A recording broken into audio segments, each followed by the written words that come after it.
Armadilha relativista.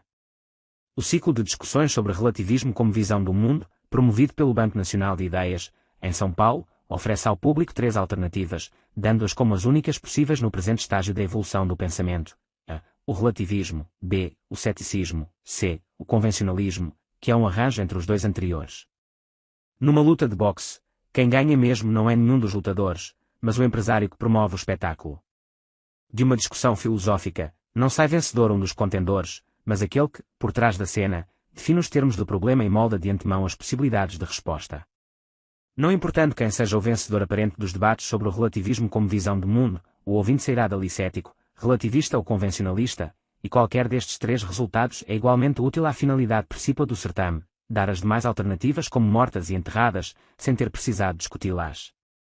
Concentrar obsessivamente a discussão em certas correntes de ideias, para bloquear ao público o acesso às outras, tem sido a norma dominante nos debates culturais e filosóficos neste país há pelo menos uma década.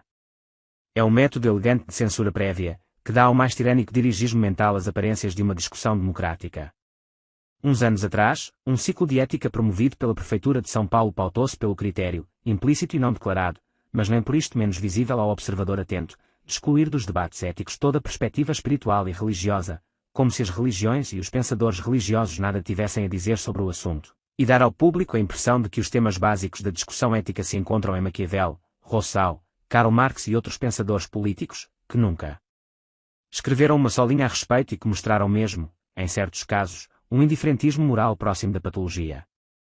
O ciclo não teve enfim outro propósito nem outro resultado senão politizar a palavra ética, esvaziando-a de todo significado interior e transformando-a num instrumento para uso imediato nos palanques.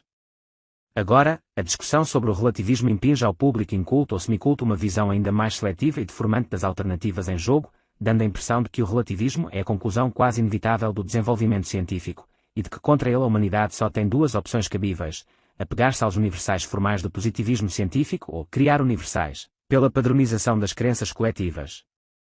Em suma, só há 3 filosofias: o relativismo cético, o relativismo científico e o relativismo politicamente correto. O primeiro destrói todo conhecimento, ao negar os universais.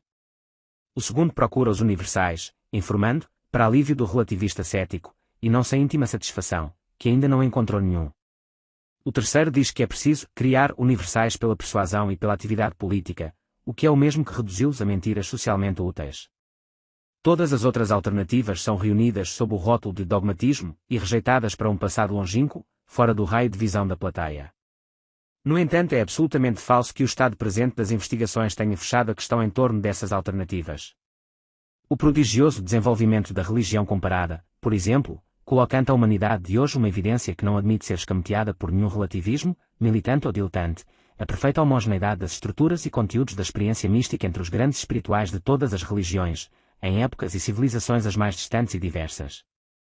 Os universais, aí revelados, não podem ser reduzidos a meras formalidades nem ser explicados como efeitos de condicionamentos históricos, dada a diversidade das culturas em que se observa a recorrência dos mesmos fenômenos interiores. Não é necessário supor que a universalidade da experiência mística prove o que quer que seja. Apenas, ela coloca um obstáculo invencível às pretensões de universalidade do relativismo, em qualquer de suas 3 versões. Porém, ainda mais significativo é o resultado de um século de estudo comparado no campo dos símbolos e mitos, seja nas artes plásticas, seja na literatura profana, seja na exegese dos textos sacros. Aí, a universalidade das estruturas e dos temas já se torna um argumento direto contra qualquer forma de nominalismo, assumido ou dissimulado. Dar por pressuposto que não é possível estar à altura dos nossos tempos exceto tomando posição entre variadas formas de relativismo e ceticismo é esconder dos olhos do público pelo menos um século inteiro de pesquisa científica e os milénios de história espiritual que ela trouxe ao conhecimento do homem moderno. No fundo dessa seletividade, há, porém, algo mais do que a mera omissão preguiçosa. Há o rancor de uma certa intelectualidade contra tudo o que esteja para além do seu estreito horizonte espiritual. O homem se fechou tão bem em si mesmo, que já não vê senão as minúsculas fendas de sua caverna.